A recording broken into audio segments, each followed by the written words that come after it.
Bonjour et bienvenue à votre émission pour Drummondville. C'est avec grand plaisir qu'on vous accueille. Vous le savez, cette année, on se déplace d'un endroit à l'autre, d'un district à l'autre dans la ville de Drummondville. Et aujourd'hui, le conseiller Roberto Léveillé nous accueille dans son district, le district numéro 2. On se retrouve aux terrasses de la Fonderie. Oui. Écoutez, c'est extraordinaire. On a des gens avec nous, des gens réveillés, des gens intéressants. On va avoir une émission extraordinaire. Et je dois vous dire une chose, je vais vous faire une petite confidence. Je suis content que vous m'ayez invité ici parce que ça me donne l'occasion de venir voir ma mère qui habite ici et qui est dans le public avec nous aujourd'hui. Donc, évidemment, ça me fait plaisir de la voir. Et donc, on va avoir une émission fort intéressante, un petit peu spéciale de Noël. On a les Rossignols des terrasses qui sont dirigés par Mme Pierrette Lachance qui vont nous interpréter 2 chansons. On va rencontrer également une invitée surprise des terrasses. On va parler de l'événement Drummondville sur son 31 qui s'en vient à grands pas pour finir l'année 2016. Mais comme on est des gens d'avenir, on ne parlera pas de finir 2016, mais bien de commencer 2017 du bon pied. On aura des invités, Caroline Paquin, Steve Veilleux, qui nous parleront de cette activité.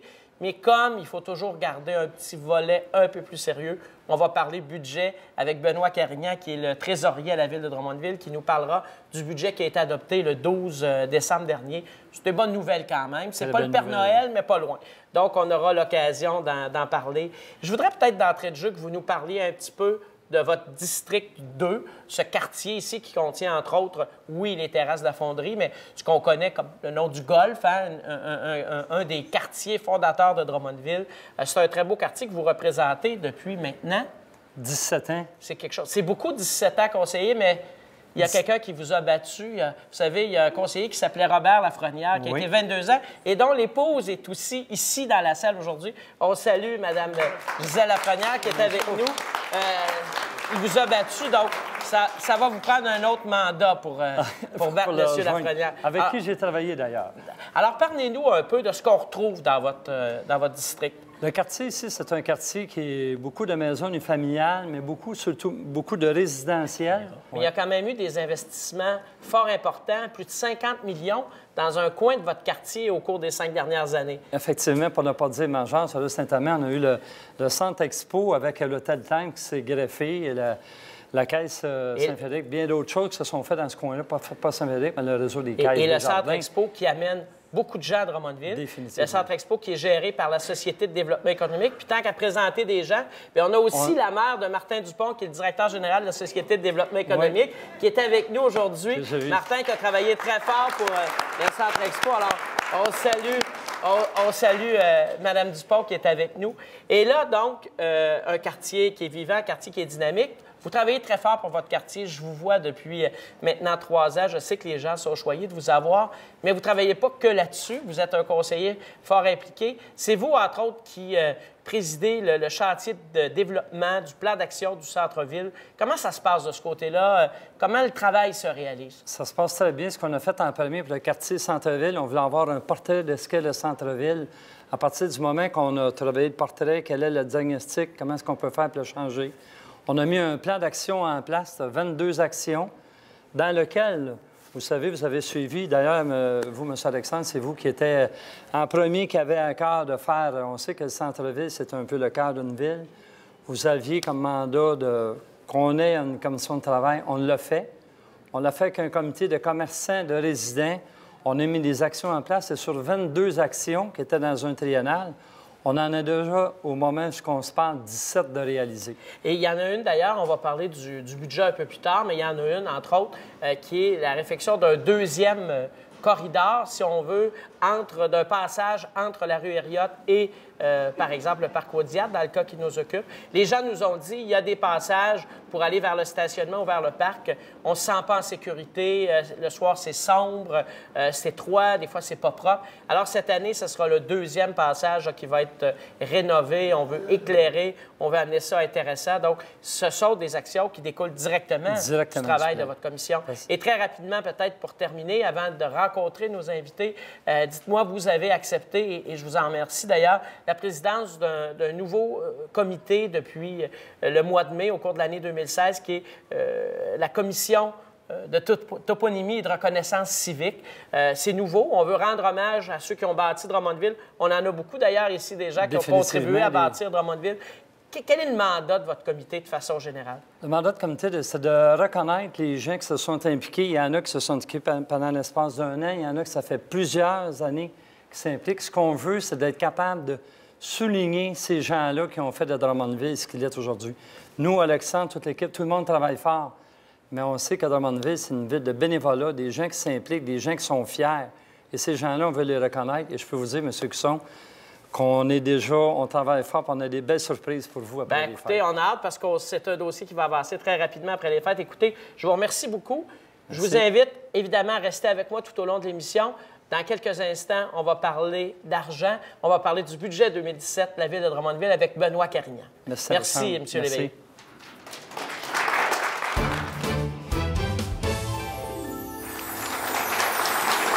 Alors, M. Léveillé, je le mentionnais, on a connu une belle soirée le 12 décembre dernier à la séance du Conseil.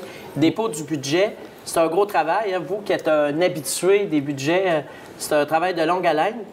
Un travail, oui, de longue haleine, mais un beau budget, un budget bien préparé. Un budget, je pense que tout le monde autour de la table ont bien trouvé leur compte. Tout à fait. Et il en était à son 11e budget. Donc, lui, ça commence à être une habitude. Presque, on est avec le directeur du service des finances, le trésorier de la ville de Drummondville. Certains diraient le chef de la trésorerie, Benoît Carignan. Bonjour, merci d'être avec nous. Bonjour, M. On va essayer ensemble là, de démystifier le budget, de voir là, les grandes lignes de ce budget-là. D'abord, là, la question qu'un contribuable se pose quand il sait que le maire a lu le budget, c'est mes taxes vont-elles augmenter? Si oui, de combien? Bien, si on prend une résidence moyenne à Drummondville qui est de 191 500 $, c'est une augmentation de 25 $ qui est de 1,3 pour notre maison moyenne à Drummondville. 1,3 et je pense qu'au niveau des prévisions, là, par exemple, du Conference Board pour 2017, on prévoit une augmentation des prix autour de 1,8 1,8 pour 2017. Donc, un peu inférieur à l'augmentation. Ouais, de 0,5 oui. Donc, on peut dire que ça, c'est une mission accomplie parce qu'on leur avait donné ce mandat-là de battre l'augmentation des prix. Maintenant, pour les contribuables drummondvillois, ça demeure fort intéressant. C'est un travail qui se fait depuis des années et des années. Là, je pense qu'on parle d'un écart d'environ 673 $ sur la moyenne au Québec pour un compte de taxes à Drummondville. Ouais, quand on prend selon le profil financier qui est publié par le ministère des Affaires municipales, on voit qu'il y a un écart de 673 $ positif pour Drummondville sur le compte de taxes. Ouais. Donc ça, c'est de l'argent. 673 $, là, c'est plus que 10 $ par semaine de plus. Donc c'est dans les poches. Dans les poches du contribuable. Et il y a un élément, là, il ne faut pas se cacher. Je pense que cette année, on peut dire que c'est l'année de la nouvelle bibliothèque municipale dans le budget. Il y a toujours vous le savez, des sommes disponibles pour développer des nouveaux projets, répondre à de nouvelles idées. Mais là, cette année, c'est vraiment la nouvelle bibliothèque municipale qu'on souhaite ouvrir au printemps. On rappelle que le printemps, ça va jusqu'au 21 juin. Donc, probablement au début juin, l'ouverture de la nouvelle bibliothèque. Ça implique quoi au niveau du budget? Bien, c'est une somme de 2 310 000 qui est dévouée pour la bibliothèque.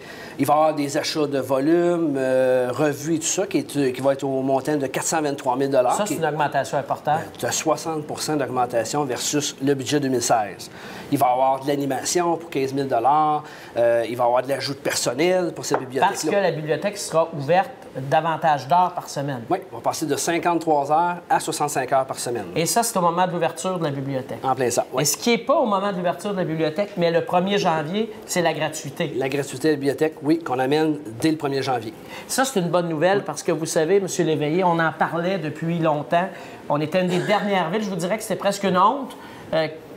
Les gens devaient encore payer pour aller à la bibliothèque municipale. Mais le problème, c'est que notre bibliothèque était une bibliothèque qui avait été bâtie pour une ville d'à peu près 35 000 à 40 000. Et là, on est près de 80 000. Donc, on n'était pas capable de suffire à la demande. Donc, les frais étaient comme un frein ou un ticket modérateur, effectivement. Oui. Donc, ça, c'est une excellente nouvelle pour les contribuables. Si on va à la bibliothèque, on va finalement récupérer notre 25 $ de taxes qu'on va avoir payé en plus. Et voilà. Donc, et au niveau de l'endettement, c'est une préoccupation qu'on a toujours. On se demande, est-ce que la dette est élevée? Est-ce qu'elle croît de façon importante? Comment ça se passe de ce côté-là? Bien, si on regarde en pourcentage de notre richesse foncière à Drummondville, c'est 1,6 La moyenne, selon le profil financier que je vous parlais tantôt, est de 2,19 Donc, on voit qu'on a un écart qui est encore là avantageux pour la ville de Drummondville. Si on est prêt pour une résidence de Drummondville, mettons notre résidence moyenne qu'on parlait tantôt de 193 000 c'est à peu près un endettement de 40 000 pour une résidence moyenne. Parce qu'on prend la ville qui a environ un endettement de 90 millions de dollars sur des actifs de 400 millions de valeur. Donc, c'est à peu près un endettement de 20 21 Dans les projets qui ont été déposés, il y a des projets qui sont liés à des subventions que la Ville pourrait obtenir pour aller de l'avant. On parle d'une nouvelle patinoire avec un soccer intérieur. On parle du remplacement des sièges au centre Marcel Dionne, là, dans le processus de rénovation de Marcel Dionne. On parle de la promenade des voltigeurs, cette promenade cycliste et piétonne le long de la rivière Saint-François. Mais il y a des projets qui vont aller de l'avant, on le sait. Entre autres, la réfection de l'usine de traitement des eaux. Oui, c'est un gros investissement pour la ville de Drummondville. Hein, ça date des années 60, hein, cet investissement-là. C'est un investissement qui va avoir lieu à partir de 2017. On va commencer avec les plans et devis. Et c'est un projet qui va se continuer jusqu'en 2022. Donc, en 2017, les plans et devis, c'est 1 750 000 mais qui est complètement subventionné par la taxe sur l'essence, le retour qui est fait aux municipalités. La phase 1, jusqu'en 2022, 55 millions. Quelle est la portion qui sera payée par la Ville de Drummondville? 18 millions. Donc, le reste, ce sont des subventions. D'ailleurs, on l'a annoncé hier. On a fait des représentations, on a travaillé fort et on a pu confirmer que le gouvernement du Québec allait investir 34 millions dans ces travaux-là. C'est important parce que 18 millions sur une période de 6 ans, c'est très abordable, je dirais, pour la Ville parce que ça permet d'avoir d'autres projets, ça permet de se développer, de maintenir un niveau d'endettement qui est exceptionnellement bas et c'est ce qu'il faut garder et ça n'a pas d'impact massif sur les taxes. Ça va s'intégrer très bien dans notre plan triennal d'immobilisation. C'est une priorité dont on vous parle souvent. Oui. Le maintien d'un taux de taxation, le meilleur au Québec, ça c'est important pour vous. Respecter la capacité de payer. Écoutez, je vais terminer très, très rapidement, peut-être en quelques secondes. Je sais qu'avec votre équipe, vous avez travaillé très, très fort. D'ailleurs, je tiens à féliciter toute l'équipe du service des finances qui a encore été extraordinaire. Avec l'équipe de direction, vous avez travaillé fort. C'est un long processus, le budget.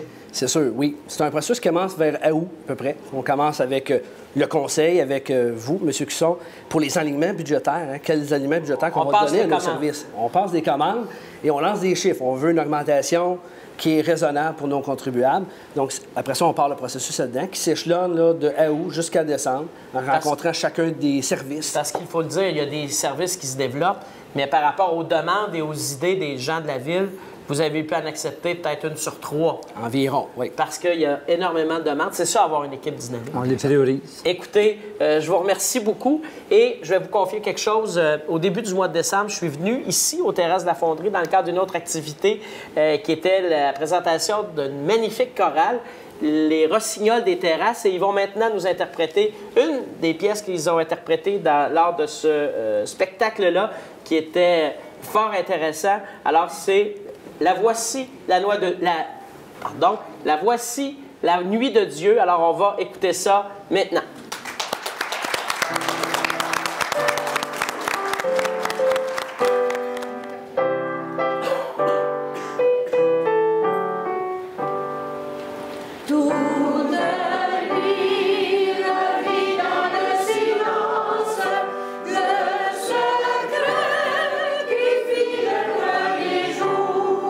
Cette nuit nous chante la naissance.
J'accueille maintenant la directrice du tourisme et des grands événements de la Société de développement économique, Caroline Paquin. Bonjour, Caroline. Bonjour, on s'est vu il y a à peine quelques semaines où on avait parlé de tourisme.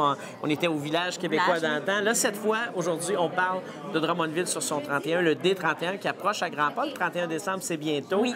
Ce matin, ici, à la salle du Conseil, vous avez dévoilé la programmation. J'aurai l'occasion d'en parler avec les artistes tout à l'heure, mais c'est pas que des spectacles, c'est aussi une grande fête familiale, l'occasion de faire des activités. Alors, qu'est-ce qu'on va trouver sur le site de la place Saint-Frédéric? Une première chose, c'est que cette année, on souhaitait vraiment qu'il y ait beaucoup d'animation dans toutes les différentes zones. On a divisé ça, la zone familiale. On a une zone Saint-Frédéric où il y a la basilique et la place. Et toute la zone manège. On voulait qu'il y ait toujours de l'animation toute la journée. Zone manège, ça m'intéresse. Oui, qu'est-ce qu'on va trouver là? Donc, on a gardé la Grande Roue, qui est vraiment typique à Drummondville. La Grande Roue revient. Par contre, on a ajouté cette année la Fun Slide. Une des problématiques qu'on a vécues les dernières années, c'est que les gens glissaient dans la côte, ça glissait pas, il n'y avait pas de neige. Exactement. Ça. Cette année, on fait venir une glissade à 3 voies, 35 pieds de haut, 10 pieds de long. Donc, ça va descendre dans la côte Hériote, c'est à ne pas s'inquiéter. La côte Hériote ou la côte Broc? Broc, voilà. Effectivement, la côte Broc, effectivement. Et après ça, aussi un bateau pirate? Et le clou. Le clou cette année, c'est qu'on fait venir le bateau pirate, le même qu'on peut retrouver à la Ronde, qui embarque 40 personnes à la fois dedans. Ça, c'est bien parce que c'est moins d'attente. C'est moins d'attente et c'est beaucoup de sensations également. Donc, c'est avec ça qu'on complète notre offre cette année. Et à la place de la tyrolienne, on a aussi fait venir un mur d'escalade de 35 pieds de haut. Donc, vraiment, ça va être du défi pour les gens ici, les jeunes, les moins jeunes, expérimentés ou non. Je comprends qu'il y en a pour tous les âges. Oui, tous Donc, les je vais âges. avoir le droit, moi aussi, d'aller dans l'une ou l'autre des activités. C'est pas réservé aux enfants. Non, l'escalade. J'ai tellement hâte de vous voir dans l'escalade. Et je suis pas certain que vous allez me voir dans l'escalade. Mais écoutez, et tout ça, ça commence à quelle heure? Vous attendez les gens sur le site à compter de quelle heure? On a devancé cette année. On commence à 13 h. De toute façon, la demande était là. L'animation, donc dans l'igloo chauffé, à la place Saint-Frédéric puis à la basilique Saint-Frédéric commence à 13h30, mais à 13h, les gens peuvent envahir le site. Et qu'est-ce qui se passe dans l'igloo? Parce que là, vous venez de parler de l'igloo. Donc, en fait, dans l'igloo, on a 2 spectacles qui vont être présentés en alternance. Le premier, c'est La Picurieuse, qui est présentée par Mme Baudouin, qui fait beaucoup d'animation dans les écoles au Québec, et Sonia Yaya, qui est une chanteuse pour les enfants. Puis, on a installé aussi une zone de bricolage. On a 2 maquilleuses qui vont être sur place. On a le clown Stratosphère également qui va être là tout l'après-midi. Donc, de l'animation dans l'igloo, il va en avoir toute l'après-midi. Et qu'est-ce qui se passe à la basilique? La basilique, cette année, on a les Gospel qui reviennent pour une 3e année. Ils sont toujours très appréciés par le public, par la population. Exactement. Donc, on a les Gospel on a un quatuor à cordes qui va venir jouer de la musique en fin d'après-midi. Et on a les musiciens du village qui vont transiter de la place Saint-Frédéric vers la basilique, qui vont aller jouer quelques ritournelles. Bien, on regarde la programmation artistique dans quelques instants avec Steve Veilleux. Merci beaucoup, Caroline. Merci. On passe maintenant au volet artistique de la soirée. Ça débute à 19h. Caroline Paquin nous le signait tout à l'heure. Je vais avec Steve Veilleux. Steve, c'est une belle programmation qu'on prévoit le 31 décembre au soir. Absolument. On est vraiment fiers parce qu'on va toucher beaucoup de gens. On ratisse très large. Alors, à 19h, qu'est-ce qui se passe? À 19h, on a un groupe traditionnel qui s'appelle Bon Débarras. Qui sont très, très festifs. Je pense que la couleur trad, ça nous l'apprenait le 31 chez nous. Et après ça, là, c'est notre amie Brigitte Boisjoli qui se joint à nous. Brigitte, merci d'être avec nous ce matin. Ça fait plaisir. Bienvenue chez vous à Drummondville. Merci. Et là, Steve, là, je pense que j'ai compris que tu avais convaincu Brigitte. Il a travaillé fort. Il a travaillé fort. Ah oui, il est venu cogner à la porte. Mais ça te permet de fêter le jour de l'an chez vous. Ben oui, exactement. À la maison. Et là, tu viens, évidemment, tu vas nous interpréter tes chansons, chansons, mais tu auras des amis, des invités qui vont joindre à toi. Plein qui de beaux sont-ils? invités. Ben écoute, il y a Guylaine Tanguay avec qui j'ai eu la chance de travailler quand même souvent cet été. Laurent Jalbert aussi, que j'adore. Boum Desjardins, Patrick Bourgeois. Tout du monde que j'aime bien gros, du monde de party, qui ont des hits par-dessus des hits. Ils ont toutes des chansons qu'on connaît et qu'on aime et qu'on chante toujours. Et là, on enchaîne avec un dernier spectacle, Oui. mais non le moindre, de la soirée, Steve. Un spectacle qui déménage dans des groupes les plus festifs, les plus colorés de chez nous, Bodactan, qui sont avec nous. Et je promets, le party a commencé l'année du bon pied avec Bodactan. On est C'est vraiment à sûr. Cadillac. Ah, le party, Ouais. c'est sûr. Bon, ben écoutez, d'ailleurs, on va terminer avec eux. On a la chance d'avoir 2 gars de Bodactan avec nous. On les écoute. Et on vous écoute. C'est à votre tour et on termine l'entrevue là-dessus. Merci, Steve, Brigitte. Merci, les gars. On a déjà hâte au 31 décembre. Merci beaucoup. Le 31 du mois de décembre, le 31 du mois de décembre, c'est à Drummond que ça va se passer, c'est à Drummond que ça va se passer. Bravo!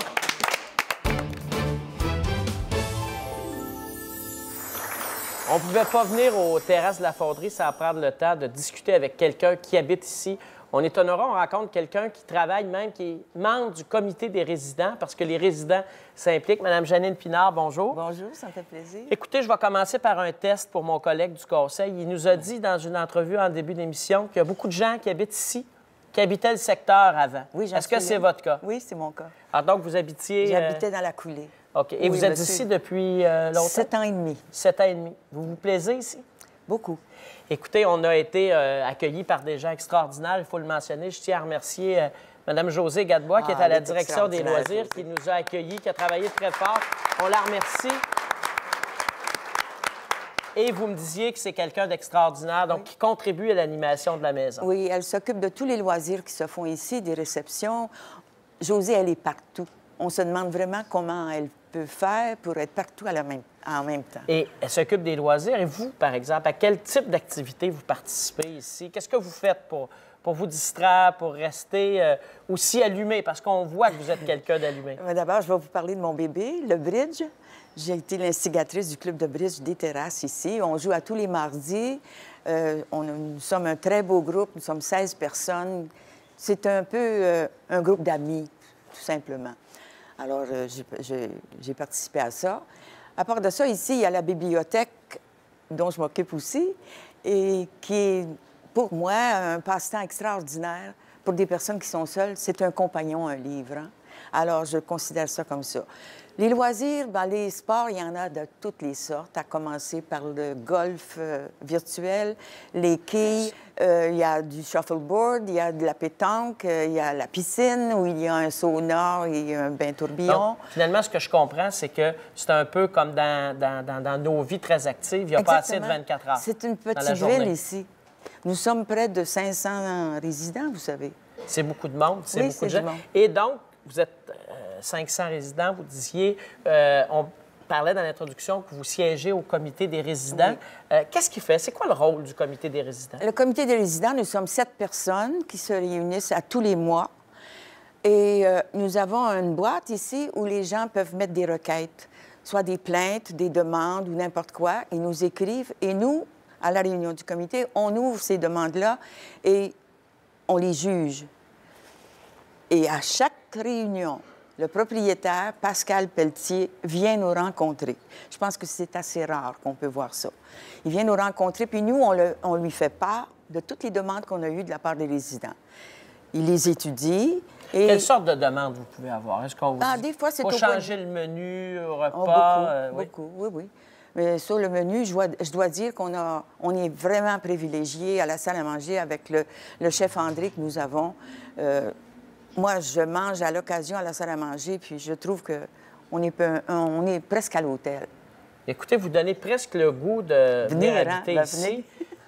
Est-ce que vous y pensez, vous, M. J'étais Lévy? ici ce midi, j'ai dîné ici, moi, ce Vous avez midi. bien mangé? C'était bon, hein? Très bien. Très Écoutez, bien. une dernière question, une curiosité, parce que vous êtes Mme Pinard. Il y a eu des Pinards qui ont été connus à Drummondville, des commerçants. Est-ce que vous êtes dans cette lignée de la Oui. famille Pinard là, C'est ça. qui a vendu des voitures? Oui, c'est ça.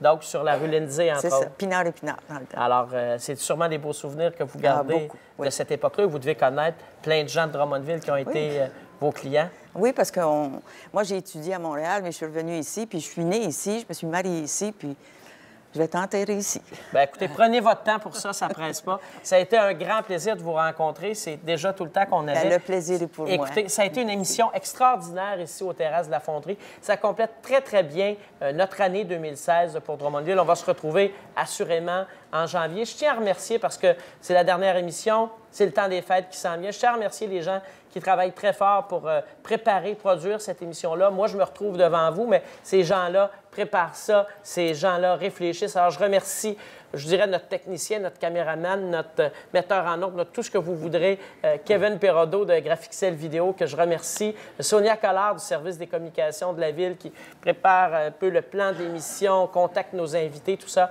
Mathieu Audet, mon directeur de cabinet, qui fait le lien dans tout ça, qui s'assure que tout va bien se dérouler. Merci beaucoup à cette équipe extraordinaire qui travaille. Merci surtout à vous d'être là, d'être constamment là à chaque émission, suivre ce qui se passe à Drummondville. Vos actualités municipales, on le fait pour vous et c'est fort important. Alors, avant de vous laisser, et je pense qu'il faut encore une fois entendre notre chorale des Rossignols des Terrasses, c'est important. Mais avant de terminer là-dessus, je tiens à vous souhaiter de très joyeuses fêtes. J'espère que vous profiterez de cette période pour être avec les vôtres, être avec ceux que vous aimez, profiter d'un temps d'arrêt, certainement, au milieu de toutes ces rencontres familiales ou amicales, mais surtout que vous aurez une année 2017 extraordinaire, que 2017 soit une année exceptionnelle et qu'elle soit faite surtout d'un ingrédient essentiel, la santé. Merci beaucoup d'avoir été là encore une fois. Joyeux Noël, bonne année 2017. Les Rossignols des Terrasses maintenant avec la bastringue.